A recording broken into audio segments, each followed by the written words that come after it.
திருவண்ணாமலை அண்ணாமலையார் கோவிலில் நடந்த அன்னாபிஷேகம் நிகழ்ச்சியில் பக்தர்கள் திரளாக கலந்து கொண்டு தரிசனம் செய்தனர்.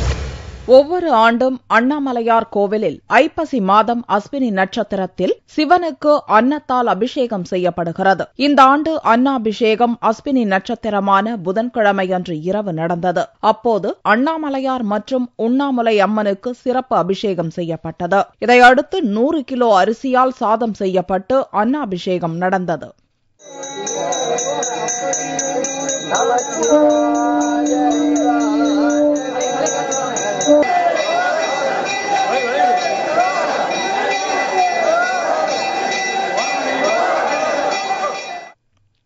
இதில் பக்தர்கள் திரளாக கலந்து கொண்டு சுவாமி தரிசனம் செய்தனர். அன்னாபிஷேகம் செய்யப்பட்ட சாதம் பக்தர்களுக்கு பிரசாதமாக வழங்கப்பட்டது.